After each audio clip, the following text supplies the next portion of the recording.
to another Kray video. Please subscribe to our YouTube channel so you don't miss any videos. And for people really interested in the Krays, check out our private Facebook group, Krays Crime Lords of London. A direct link for the group is in the YouTube description section. We're a friendly and moderated group which has been running since January 2018. Come and give us a try sometime.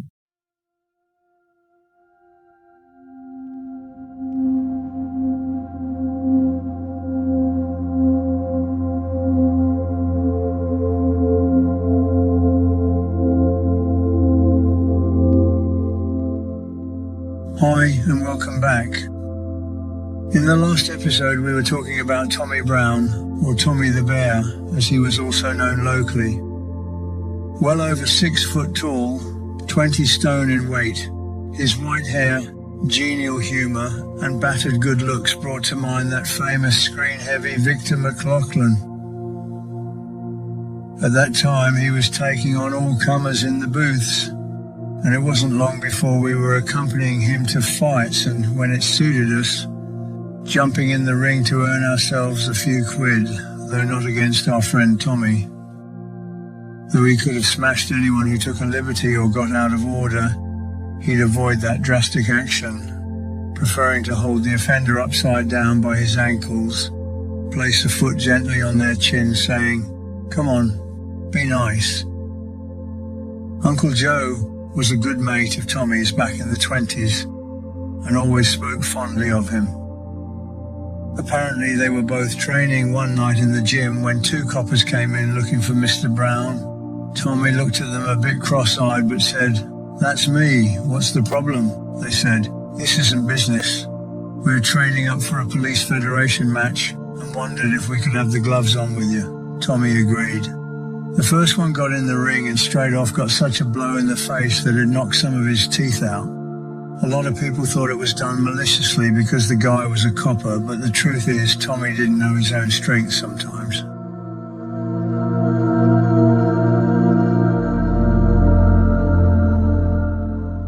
When I first met Tommy and his wife, they were living in their 18-foot trailer on a bomb site in Salmon Lane.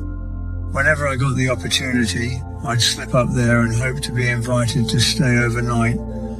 It may have been the gypsy part of me, but I loved the coziness of their compact little caravan. At the time I thought my hints to stay over were quite subtle, but long after, Dot said to me, "We knew what you were after. You'd sit there fidgeting, wriggling your feet about and yawning, just waiting for me to say stop over if you want." My excuse was that the trains passing Valence Road kept me awake, but as she pointed out, her caravan was even closer to the railway line. Unfortunately, the council eventually forced them from the site, which was when I suggested they move to Eric Road. I'm proud to say that Dot thought the world of Ron and me and would do anything for us.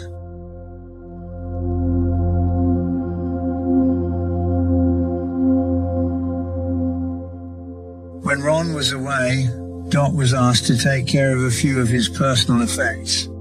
Among them were 2 large bags of shirts, and being the woman she was, she took it upon herself to wash and iron every single one, so Ron had something nice waiting for him on the outside. They were mostly dress shirts with frilled front and cuffs, a nightmare to work on. But because they were Ron's, she persevered and did half a dozen at a time whenever she had a spare moment. For days, that woman must have toiled over those shirts, but she never complained. One day, a close friend of Ron's, Tiddy Smith, called in to see that Dot was all right. She gave him a cup of tea and they were having a chat, when all of a sudden Teddy burst into tears. Horrified, Dot asked him what was the matter. He pointed to the shirts and said, "No one has ever been so kind to me in my whole life." Dot nearly fell over. They were not Ron's shirts.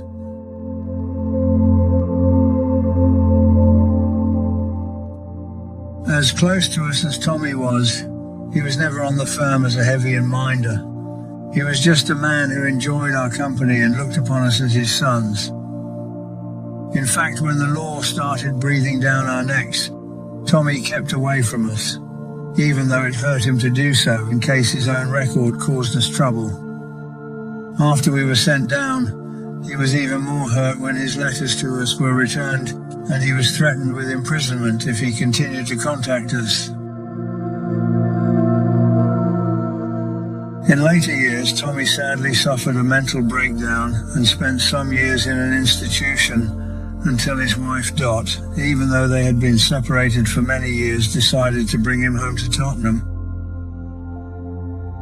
Because of his illness, he spent his days silent and uncommunicative, but he'd always loved our mother, and when a picture of her and news of her death came on the television, he came out of his shell and shouted, "She was a good woman." When he passed away himself, a special coffin had to be made because of his size. At the graveside, cameras and reporters were clamoring for a view. The Catholic priest commented to Dot that he must have been very famous. She replied, "No, just an ordinary man who lived his life the way he wanted to." I know I can speak for Ron when I say that today. Dot Walsh is our most special friend.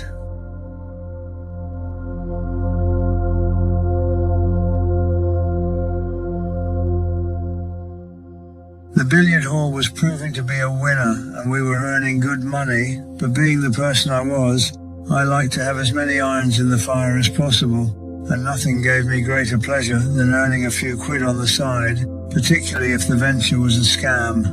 One that never failed involved the use of counterfeit banknotes.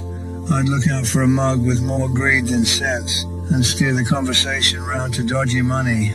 I wouldn't push him too hard, just hint that I could lay my hands on a fair amount for the right person. His casual attitude as he asked where he could see some of this money made me laugh because I could see he was eager to make a few bob. Not surprisingly, I would just happen to have a few samples in my wallet, and with an air of great furtiveness, I'd pull out a wad of crisp £5 notes that I'd drawn from the bank that day.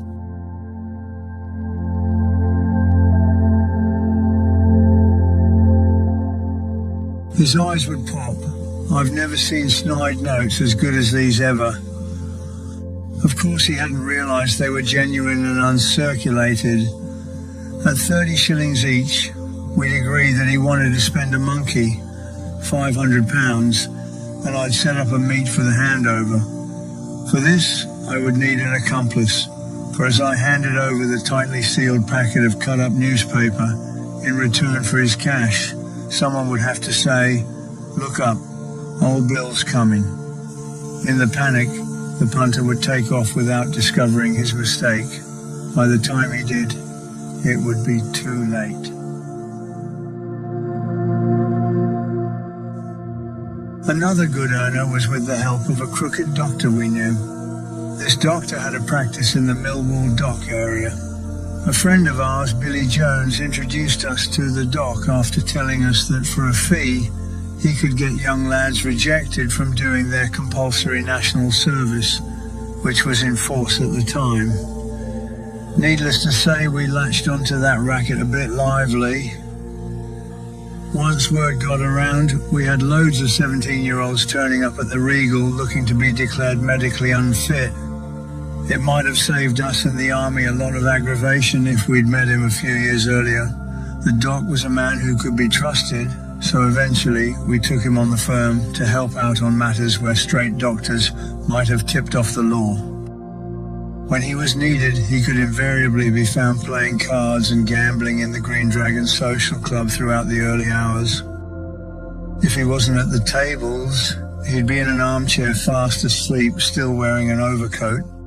I'd shake him by the shoulder and say, "I've just shot a bloke in a club at Highbury and he's got 2 bullets in his leg. Can you come and sort it?" And up he'd get, still half asleep, and follow me without a murmur. That particular geezer had got well out of order over a civil request for him to quieten down in the club. A few heated words were exchanged and he pulled a knife on me.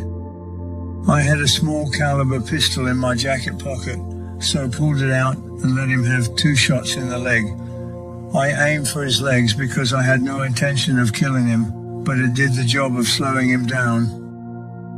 Then I had the aggravation of calling up the doc to render him first aid.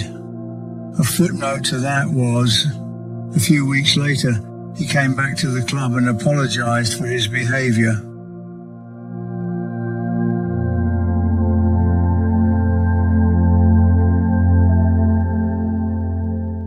Another time, I hit a fella on the chin during an argument in the billiard hall, and down he went, spark out. I turned away, but as I did so, a friend, Tommy Fluck, who I believe was a relative of the lovely Diana Dawes, took it on himself to make sure the fella stayed unconscious and whacked him over the head with a billiard cue as he lay on the floor. The intention wasn't to kill him, so it was another call to the doc, who came out right away, brought the bloke round and put 6 stitches in his head while he was still groggy. Much later, when we were arrested for murder, the police threatened and harassed the doc in an effort to make him disclose what he knew about us. But true member of the firm that he was, he couldn't be intimidated and remained silent. This great character is dead now, but if he's listening up there, Doc, you were a real man who always had my respect.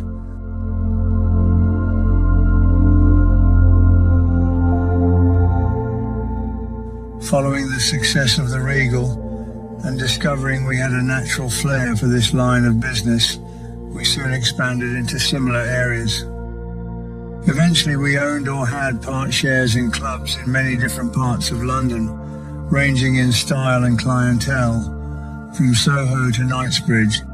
Esmeralda's Barn, our gambling club, or Spiel as it was known, was a showpiece and managed by our uncle Alf Kray at 50 Wilton Place in Knightsbridge. It was situated in the right area to attract exclusive customers such as the aristocracy, politicians, bankers and similar types from the moneyed set. Dress suits and evening wear were common, while the players at roulette, chemin de fer and cards were quiet and respectable. In fact, I can only remember one instance of trouble, and that was an ugly scene when Uncle Alf had to knock out a drunken nuisance.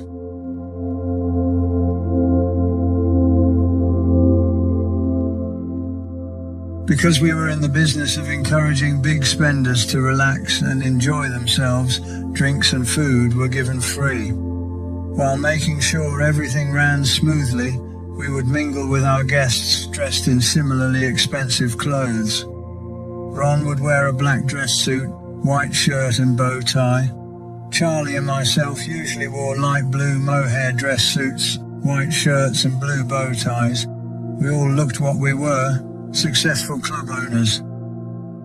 In extreme comparison were the punters that frequented our club in Willington Way and Bow.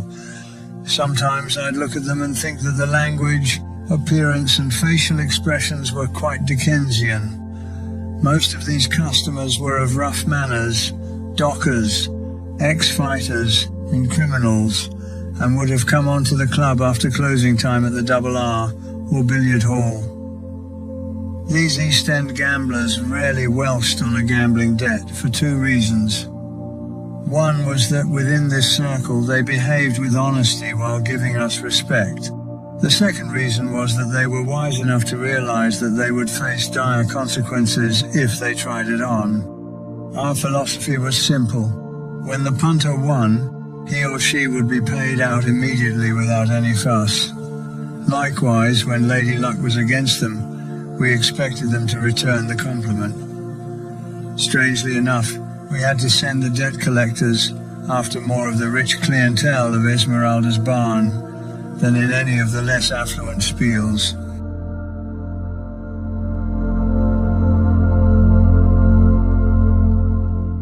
Rarely was violence necessary.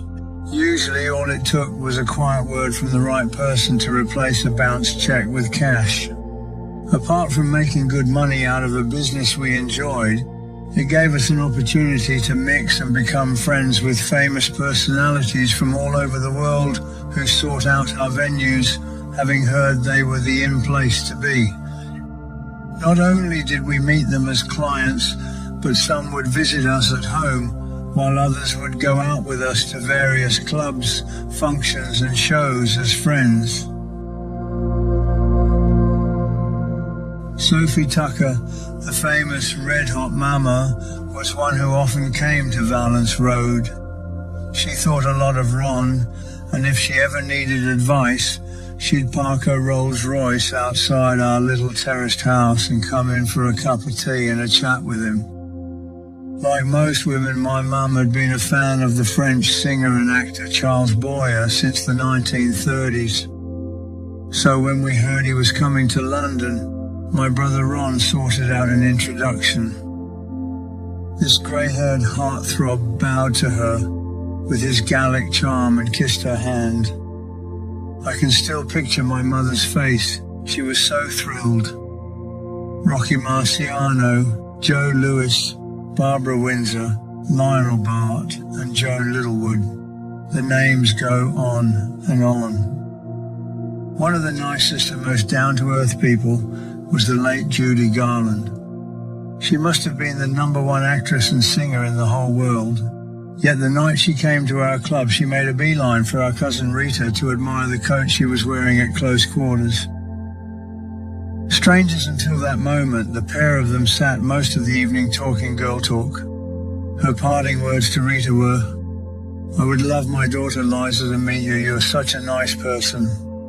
Rita was Aunt May's daughter, some years younger than us, and someone we always looked on as the sister we might have had.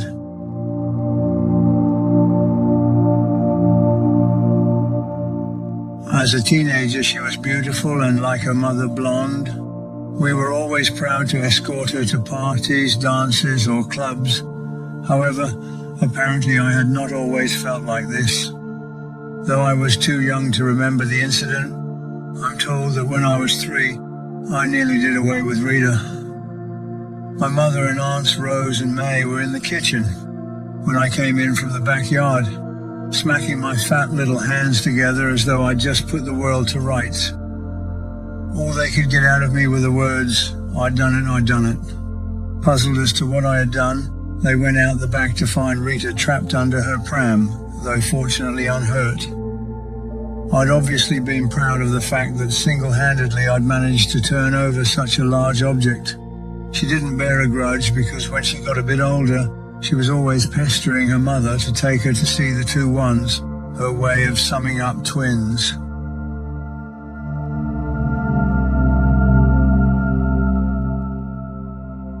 Cousin Rita had a talent for dressmaking, and after leaving school, she applied for and got a job as a royal seamstress. Who knows what heights she could have reached within the royal circle, but it wasn't to be.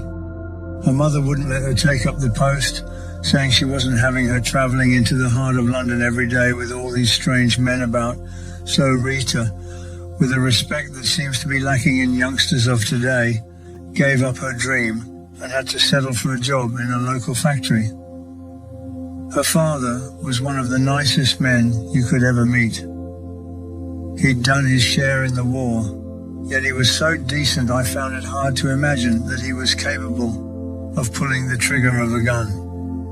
Off the battlefield, Uncle Albert was no fighter, but he was game. Rita was getting ready for bed one night when she noticed someone bending down behind her father's car. She called downstairs, "Dad, there's a big man doing something to your car." Albert pulled on some trousers over his pajamas and went out.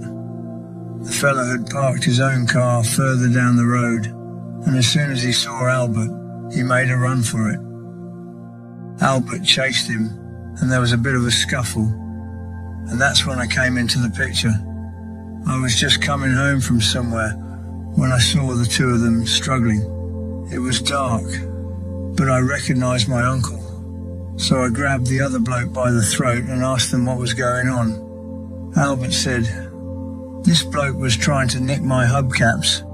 By this time, as big as he was, the fellow had gone to pieces and was saying how sorry he was.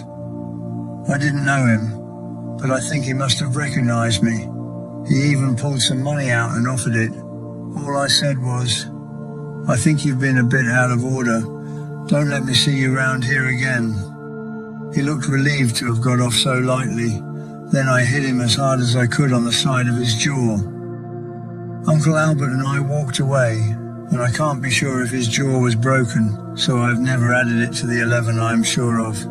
If it wasn't, it must have been made of steel.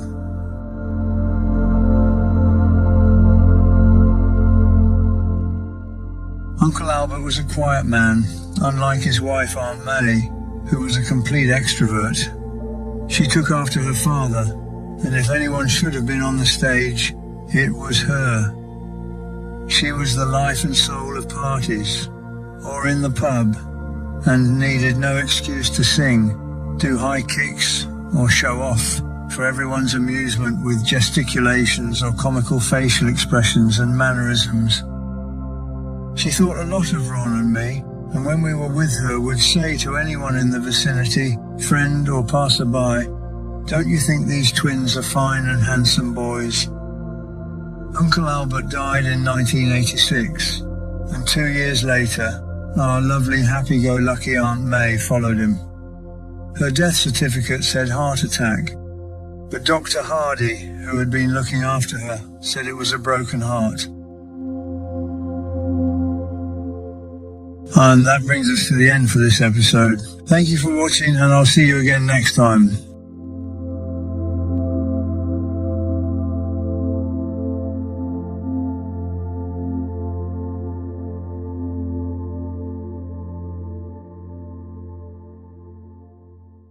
If you enjoyed the video, please join our Facebook group. It's called Krays Crime Lords of London. We're a friendly moderated group with over 1,000 Kray and other celebrated gangster videos available for view. There's also thousands of images in the photos sections. The link for the group is in the YouTube description section. I hope we see you there soon. Leave a like and subscribe.